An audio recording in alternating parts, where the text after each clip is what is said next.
Nice to see you. How are you?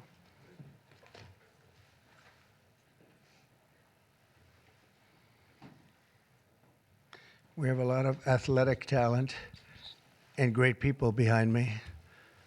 And they're going to do some very important things for our country. Nobody knows LT, right? LT, greatest ever. Lawrence Taylor. You look good. You could play right now, I think, LT. You only look that way. Well, I'm delighted to be here with some of the truly great sports legends of all time as we formally announce the newest members of the President's Council on Sports, Fitness, and Nutrition. This is an important step in our mission to make America healthy again. It's something that's very important, what we're doing, very important. Dating back to the administration of President Dwight D. Eisenhower, this council has championed the vigor and strength and vitality of the American people. Today, we continue that very proud tradition. This group is led by two-time major champion and one of the greatest players in the world, one of the highest ranked, and he just had a phenomenal Open Championship, as you probably saw, shooting one round that wasn't so good, and then he came back with about a 65 or something. He was getting a birdie on every hole. They were worried he might not make the cut, and he made the cut by about 200 strokes. It was pretty amazing. And he had a great week, actually. And he's also the longest hitter of a golf ball, I think ever, but, you know, they say ever. I would say ever. And the longest in the world today, and it's Bryson DeChambeau. He's a great guy, been my friend for a long time. And from his storied amateur career, where he won the U.S. Amateur, I think once or twice. Did you win it? It was once, and then the Once? NCAAs as well. Okay, you won a lot of other championships, but U.S. Amateur champion. And then, as you know, he won at Winged Foot, won the U.S. Open and Pinehurst. And Bryson has always been a phenomenal ambassador to sports and to golf, but generally to life, in my opinion. He's a smart guy and a good guy, great guy, loves our country. We're also pleased to be joined by Secretary of Health and Human Services, Robert F. Kennedy, Jr. Bobby, you do a great job. He's got some big things happening, and he's got some big statements to be made very shortly in terms of, over the next few months, in terms of what they've been doing and finding answers to some very, very important questions. Secretary of Education, Linda McMahon, who's phenomenal, wherever you may be, Linda. Hi, Linda. What are you doing back there? And look, you've been reading about her exploits and the job that she's been doing, and we're very proud of her. Council Executive Director, Catherine Granito. Thank you very much. Thank you. Great job. And several other new members of the council, including J.D. is here, our fantastic vice president, and Scott Bessent, and we're making a lot of deals. We're making deals for trillions and trillions. Nobody's ever seen anything quite like it. We just made a couple of others a little while ago.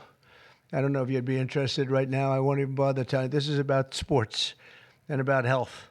One of the best defensive players ever, I think probably acknowledged to be the greatest defensive player in the history of the NFL, a friend of mine for a long time. Too long, right, Lawrence? Lawrence Taylor, he's an incredible guy. And just been my friend a long time, haven't we? Huh? Knew him forever. One of the most accurate kickers in NFL history, a young guy still. He can kick it long. I think I guess he's considered the best there is in the business, Harrison Butker. So, Harrison, where are you, Harrison? He's a handsome guy, by the way. It's usually not my thing, but he is a good-looking sucker. One of the truly greatest golfers ever to play on the LPGA Tour. A lot of people say the greatest female player ever, and a lot of people would say just one of the best players ever. She's phenomenal. I've played a lot of golf with Annika Sorenstam, and she's amazing. Just had an really storied career. Hall of Famer, by easily a Hall of Famer, by the way, right at the top of the list. So it's great to have you with us, Annika, and say hello to the family. And then she was here not so long ago with Gary Player, where she got the Presidential Medal of Freedom, and so did he. He's won 168 tournaments and 18 majors, 9-9, and she's the same in terms of the women's game. But that was a great time. It was a great honor to give it to you. You really deserved it. It's the highest medal you can get outside of the Congressional Medal of Honor. That's the military version. And the other is the Presidential Medal, and you got it. So thank you very much. 14-time WWE World Champion, and he's a man who you're not going to mess around with. Even Bryson said, I think I'll take a pass on him, right? You're going to take. And he's another one that's been my friend for a long time. He's really an amazing athlete. Triple H. Triple H. Here he is. Oh, that's still very strong. He's a strong guy. And it's great to have you. And you felt very strongly about this, about the council. 100%. Yep. Well, it's a great honor to have you. Offensive lineman, NFL, very respected, very smart. Cody Campbell. Thank you, Cody, very much. Thank you very much. In addition to the people here, we have other council members that want to just pay their respects. One of the greatest players and athletes ever. You could say, when you look at records, there's probably nothing like it. Tiger and Jack. This is Jack. Tiger was here not so long ago getting the Presidential Medal of Freedom also. He's a fantastic guy. And on the council, we have Jack Nicklaus, and he sends his regards. We have Gary Player, one of the greats. Nellie Corder, who's a phenomenal young, I think you'd say great young player. Annika, right? She's a fantastic person, too. NFL icons, Tony Romo, also a great football player. Quarterback, also a great golfer. Nick Bosa, who's, you know him, he's a modern-day version of Lawrence. What do you think? He's pretty good, right, Lawrence? Pretty good. He is. Saquon Barkley was on the council. And Tua Tagovailoa, the quarterback, who is really, he's been fantastic. He's been, when he's not injured, he's great. He's got to stay healthy. But he's a great guy. NFL Commissioner Roger Goodell is on the commission. NFL Commissioner Gary Bettman. And the great one, Wayne Gretzky, is on. And a man who also received the Presidential Medal of Freedom, Mariano Rivera. And when I looked at his record, it was unbelievable. The Sandman, my wife said, why do they keep playing the Sandman when he walks in? And I said, because he just puts the batter to sleep. He was great. When you look at his record compared to second, and Raleigh Fingers was great, and he was really great. But when you look at the record, boy, Mariano had a record. I've never seen anything like it. He was so high up. The order that I'll sign today in a few moments directs the council to develop strategies to improve America's physical fitness and renew the American spirit, excellence, competitiveness, and sportsmanship. To that end, I'm pleased to announce that we're officially restoring the Presidential Fitness Test and the Presidential Fitness Award, and it's going to be a very big thing. From the late 1950s until the 2013, graduate scholars all across our country competed against each other in the Presidential Fitness Test, and it was a big deal. This was a wonderful tradition, and we're bringing it back. I think Bryson and everybody here wanted to see if we could bring that back, and it's turned out to be very popular to do. My administration's also pressing forward with the important reforms in sports and athletics, and the group behind me and the others that I mentioned and others that I've asked to join. We have many great athletes I've asked to join the council, and we're going to let some of them come in. But they're going to also be working on college football in terms of what happened. It's a mess. What happened? It's what they're doing with college football, and the fans are upset about it, and players are being taken from team after team and being traded around like playing cards, and a lot of money's passing, and nobody knows what's happening.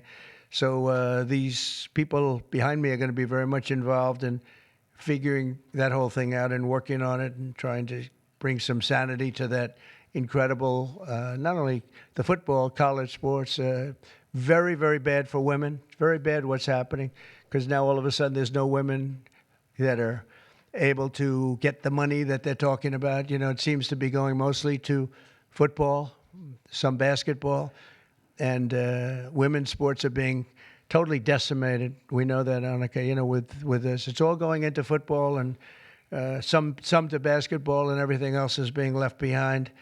And women are being left behind, and lesser sports are being left behind, and the Olympics is being decimated because that was like training for the Olympics, and now we're not going to have that many of those sports left. The smaller sports, they're almost going to be completely wiped out. This is crazy what's going on.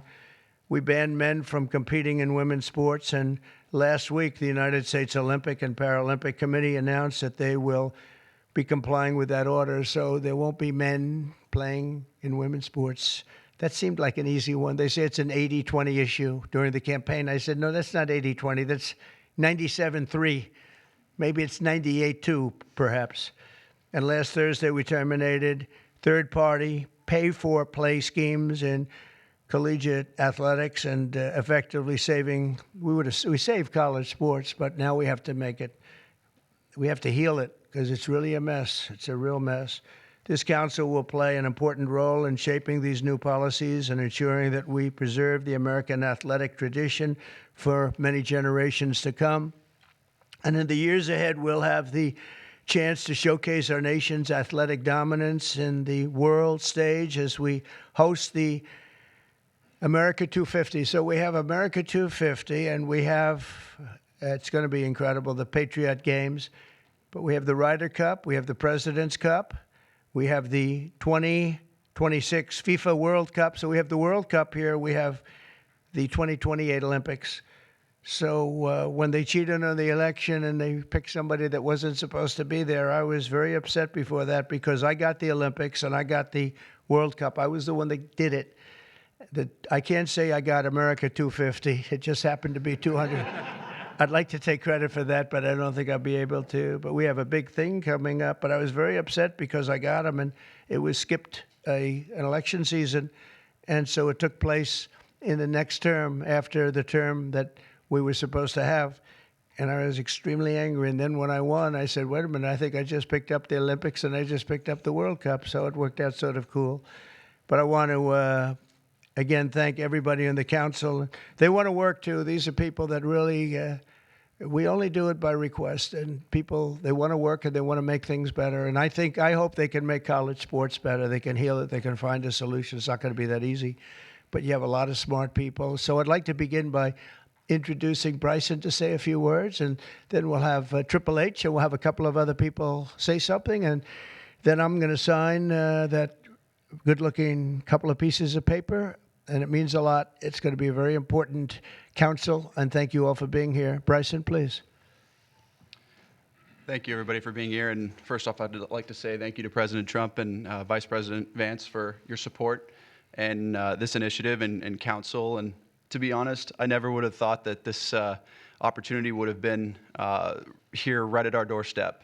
We have an opportunity at being the 70th anniversary of the President's Council on Sports, Fitness, and Nutrition to literally change the fabric of kids' lives. And our first initiative is to bring back and reignite the President's Fitness Test, and then also reestablish some key other metrics on guidelines around building some communities, and also, again, with the President's initiatives around college, we think we can help in that regard too. But we've got a great established council with us that we believe we can change the fabric of our communities and kids' livelihoods for the future generations that are to come.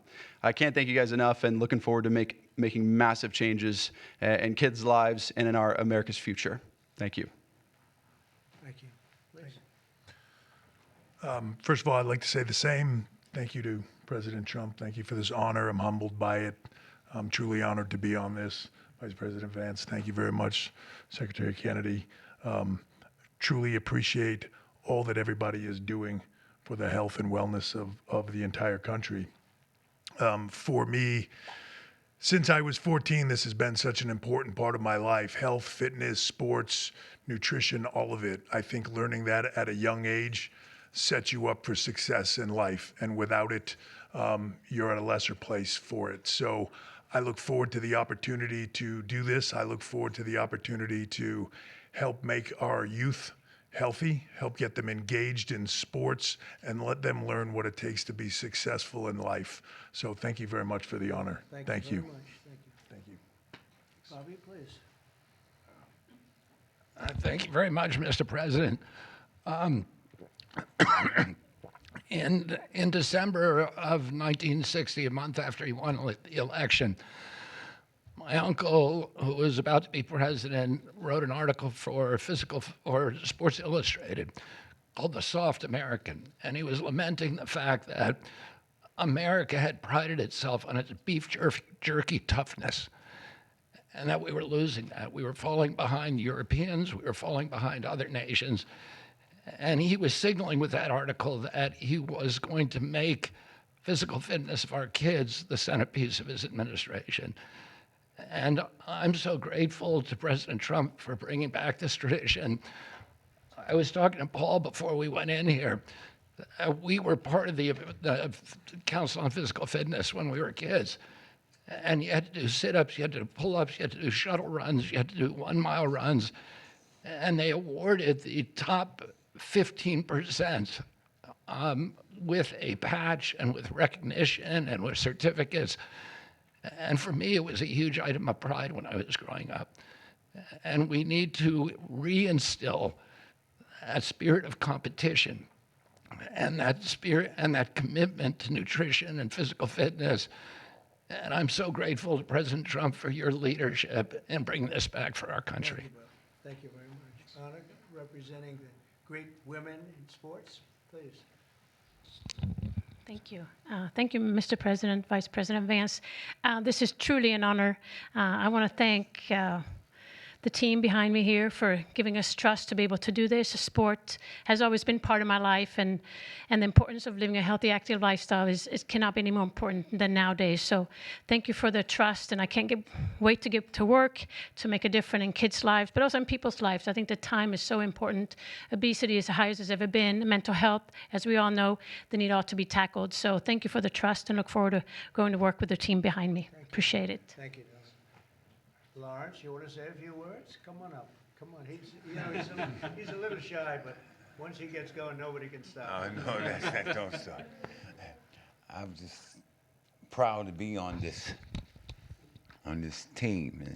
I don't know why. I don't know what we're supposed to be doing, but I'm here to serve, and I'm here to serve you. Okay, so I'm going to do the best I can for as long as I can. Thank you very much. Nobody like him. Come on, young superstar. Obviously, very excited to be here. Thank you, Mr. President, for allowing me to serve on the council. Just excited to do my part to help make America healthy again, to help our youth be healthy and thrive and grow up and be great citizens of this country and be great family members and contribute to this great country. And I think you have to be strong in mind, in body, and soul. So thank you so much for allowing me to be here. Thank you. Thank you very much. JD? Okay, sure, sir. Well, thank you all, and thanks to the president for setting up this important commission. Thanks to all the great athletes for lending their credibility to it. I think all of us who have young kids at home just know that kids are healthier, they're happier, they do better when they're out there, they're being active, they're playing in sports, they're hanging out with their friends. I think all of us have thought at one point in the last few years that kids spend a little too much time on their phones, maybe a little bit too much time in front of the TV, and we just want kids to do better. We want them to be healthier, we want them to be happier, and we know that getting out there, playing in sports, and being active and healthy and physically fit is a critical part of this. So all due credit to the President and Secretary Kennedy's leadership. This is all about just making our kids better citizens, better people, and happier in their daily lives. And I think this is a great team to get it accomplished. Thank you, sir. Okay, let's sign this. Linda, come on. Let's sign this. Belinda. She's doing pretty well, right? Huh? That is amazing. Good job.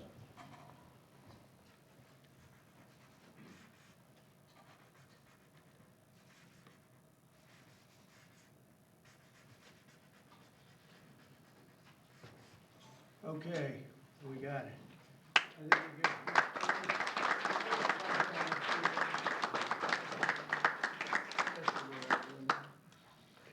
Okay. We'll pass them around, please.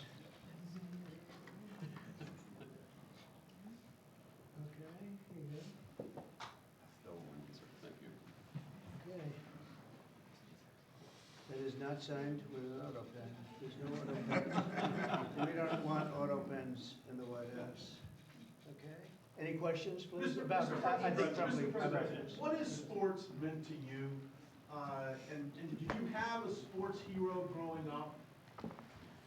Maybe Lawrence Taylor. I don't know. It could be Lawrence. Or I know him so well. Well, a lot of sports heroes. It meant a lot. I was always a person that loved playing sports. I was good at sports. When you were really focused on sports, you thought about nothing else. There was nothing else outside.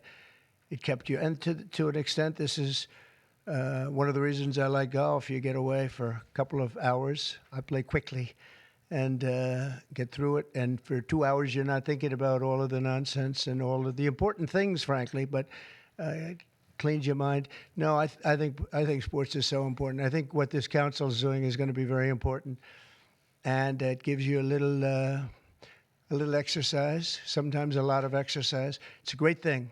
It's a great thing. Sports are, you learn about people and you learn about how people compete. Now, it doesn't mean that if somebody's not a good athlete, a lot of people just are not good athletes, so they can't compete.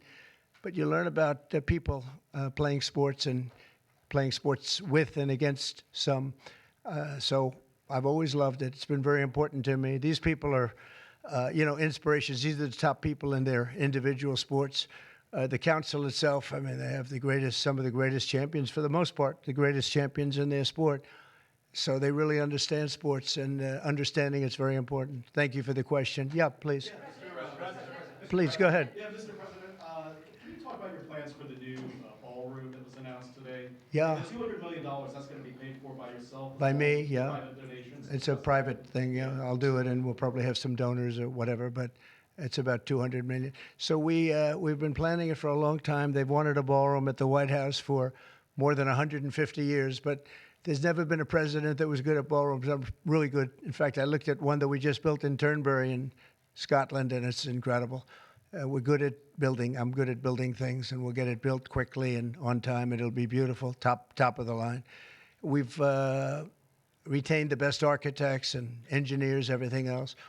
It'll be built over on the east side, and it will be beautiful. It'll be views of the Washington Monument. It won't interfere with the current building. It'll be near it, but not touching it, and pays total respect to the existing building, which I'm the biggest fan of. It's my favorite. It's my favorite place. I love it. But they've wanted it, and when they have big events, you entertain the president of China or the president of any place, and you have big crowds. They've always had to get a tent, and you've probably been to some of them, Bobby. When it rains, it's a disaster, and the tent's 100 yards. That's more than a football field away from the main entrance, and people are schlopping down to the tent. It's not a pretty sight. The women with their lovely evening gowns, all of their hair all done, and they're a mess by the time they get. And they've always wanted to have it. And I said, in the first term, I said, if I get another shot at this, I'm going to do a ballroom. I was pretty busy in the first because I was running the country, and I was also fighting for survival with all of the lunatics I had to beat. But it worked out, obviously, it worked out very well because here we are. But I always said I was going to do something about the ballroom because they should have one.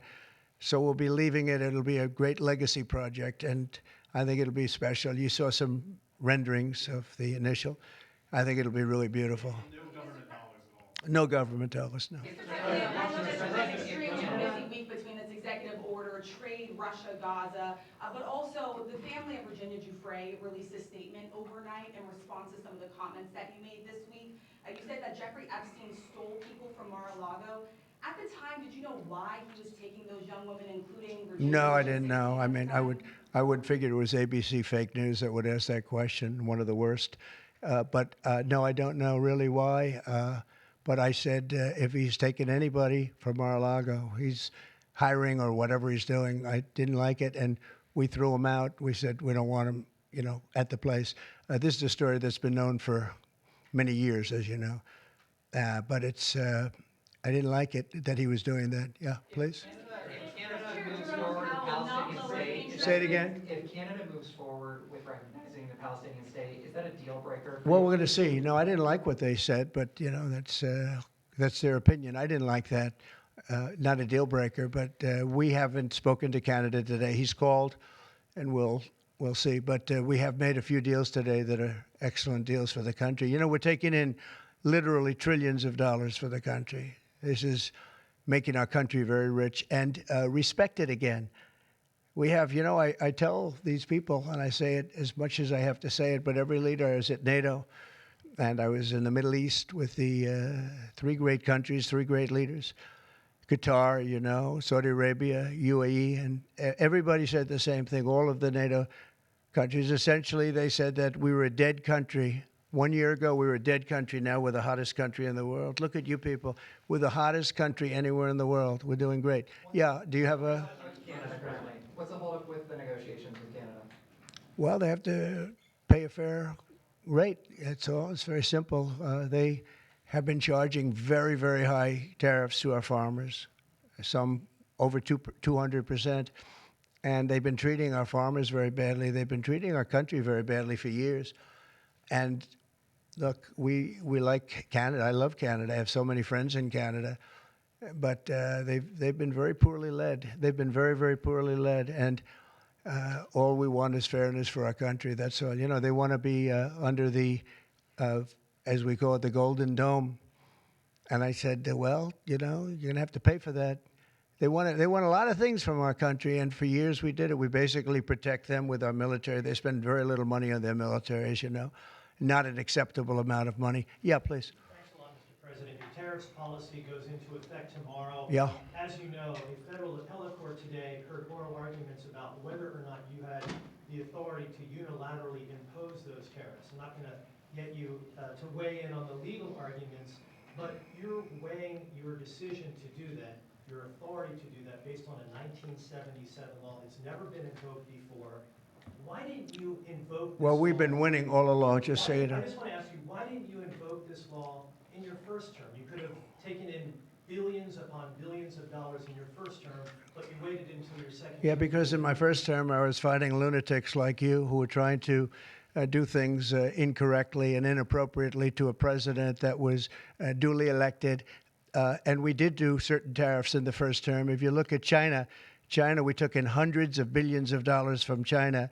But when COVID came, the last thing I was going to do is tell France and Italy and Spain and a couple of other countries that we're going to hit you with tariffs. We had to fight the COVID situation when that came. But if you look at my first term, we took in hundreds of billions of dollars worth of tariffs, but you people didn't cover it very well. Yeah, please. Go ahead. Thank you so much.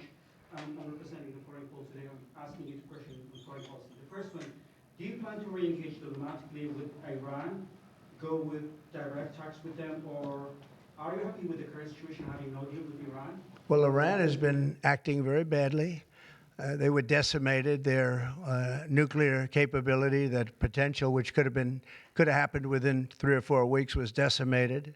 It's been obliterated. The Atomic Energy Commission said the place is just decimated. Now they can start again, but they'd start in different sites because they were hit. I tell you what, the job these pilots did with their B-2 bombers, those unbelievable machines, they traveled 36 hours without stop, and they hit every single target. Every bomb hit they went right down the chutes. And then, as you know, we shot 30 rockets from submarines that were hundreds of miles away, and they hit every target. So they can start again, but they haven't been saying the right thing. I will say Iran has not been saying the right thing. They have not been speaking nicely, and they should be. Yeah, please. Mr. Roosevelt not lowering interest rates again. Many people say that he's playing politics with the futures of millions. Well, he is. We call him Too Late. He's Too Late. It's his new nickname. He's Too Late, pal. He's a terrible Federal Reserve Chairman. Not only that, he's building a building. He's at $2.9 billion. It's actually 3.1 if you include other areas that are essentially the same thing. Way over budget, has no idea what he's doing. And I would say he's probably good at that compared to what he does with interest rates. But, you know, we have him there, and it was a mistake. I put him in, and then Biden extended him. And Biden only extended him because he knew I couldn't stand him. And that turned out to be not a good thing for Biden. Although he did lower interest rates just prior to the election, didn't work out too well for them. But he did lower them pretty substantially just prior to the election. No, he's a political hack, not very good.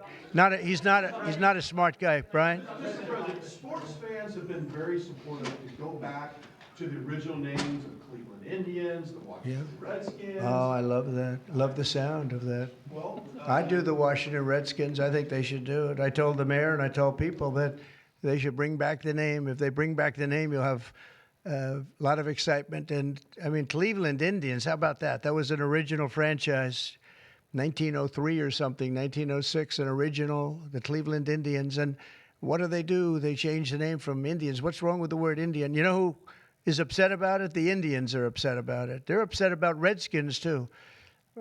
So Redskins, I guess you'd say it was a little bit lesser of a case, but people want to see the Redskins, and the Indians want to see the Redskins back. No, I recommend it. I was asked that question the other day. The Washington Redskins, it's a fabled franchise. And now, I don't even know what the hell their last name is. What are they to Commanders or something? Is it Commanders? It's not a good name. Wait a minute. Wait a minute. No, not you. You. Mr. President, Kamala Harris, as you know, is not running for governor of California. She's not going to do it. What do you see in her political future, sir? Well, she can't speak. She can't talk. She can't do an interview. I thought it was a very strange campaign that we had. But, you know, I had two of them. We were up by like this massive number of points on Biden, and they said, let's change to Kamala. Nobody knew who Kamala was. Nobody knew her last name, Harris. They said, we're going to get Vice President Harris. Everyone said, who the hell is Harris? They only knew her by the first name. But no, I thought she was a terrible candidate. Look, don't forget, she didn't really get the nomination. I mean, that whole nomination was strange. She was the first one out. You know, she took a good amount of points with her when she announced, but nobody knew her. And once they got to know her, she dropped out very shortly after she started. And she started with a pretty good, you know, she was like in second or third place. But I don't know. I mean, I wouldn't call her a skilled politician. Would you? She's also coming out with a book. Any plans to buy it? I don't know. I think I'm going to buy it. I'd love to see it. No. I'd find it. Look, I find everything in politics interesting. I sort of enjoy politics. She wasn't a skilled person. You know, you have skilled politicians, really skilled politicians, and then you have some that aren't. And she was put in a very tough position, I think. She did have a 6-week honeymoon. They told me, the pros said, you know what, she's going to have a 6-week, and she did. She was like untouchable in terms of everybody thought great. But she didn't do any interviews or anything, which was strange. Not even friendly interviews with friendly reporters like her right there, a really friendly reporter. And you know what happened? People said, what's wrong with her? Why isn't she doing? She made a mistake. She should have done interviews. She didn't run a great campaign, but we beat Biden, and then we had to beat, nobody's beaten two. I had to beat two. That's like Dana White, the great Dana White has a fight, and he has a fighter that's getting the hell knocked out of him. They say, well, let's take him out and put somebody else in. Didn't seem fair to me at the time, but where are we? We're in the White House. So, I mean, you know, so it worked out. If I may, sir, a very serious question here. Russia today hit Kyiv with missiles and drones, more than 100 people kidnapped. I think it's Russia, I think it's disgusting what they're doing. I think it's disgusting. This is Biden's war. It's not my war. But I said if I get in, I'll try and get the thing stopped. But I think what Russia's doing is very sad. A lot of Russians are dying. You have a lot of Russians. More Russians are dying. But Russians are dying. Ukrainians are dying. You know, the United States isn't really involved in that war. It shouldn't be. And by the way, I made a deal with NATO where NATO pays us for everything that we send. We send them ammunition, missiles, etc. And we're not paying anything for that war. But I will tell you this, it should be stopped. It's a disgrace. And the ones that are dying are they're losing 7,000 now. It was 5,000. They're losing now 7,000 soldiers a week, Ukrainian soldiers and Russian soldiers. And they're also losing people now in the towns and cities because Putin's hitting them with rockets. No, I think it's disgraceful. Yeah, we have about 8 days. Yeah, we're going to put sanctions. I don't know that sanctions bother him. You know, they know about sanctions. I know better than anybody about sanctions and tariffs and everything else. I don't know if that has any effect, but we're going to do it. Europe is extremely upset. But this is a war that should have never happened. This is a war that wouldn't have happened if I were president. And this is Biden's war. This was a stupid war to get into. Should have never gotten into this war. Steve Witkoff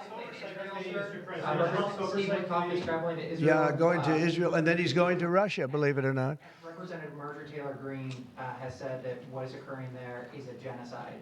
Do you agree? Oh, it's terrible what's occurring there, yeah. It's a terrible thing. People are very hungry. You know, the United States gave $60 million for food, and it's a shame because nobody, you know, I don't see the results of it, and we gave it to people that in theory are watching over it fairly closely. We wanted Israel to watch over it. Part of the problem is Hamas is taking the money and they're taking the food. But we gave $60 million a couple of weeks ago. Nobody said anything about it. Nobody said thank you, but I didn't need the thank you. I just wanted the people to get fed, and we're helping out financially with that situation. It's a terrible situation. So just to conclude, I want to thank everybody for being here. I want to thank you for being here. This is a great group of people, and it's a good feeling. You know, when we first came to office, this country was really in trouble. And now we're rich as hell, and we're doing amazing things, and we really are. We're the hottest country in the world, and I like that. Thank you very much, everybody. Thank you.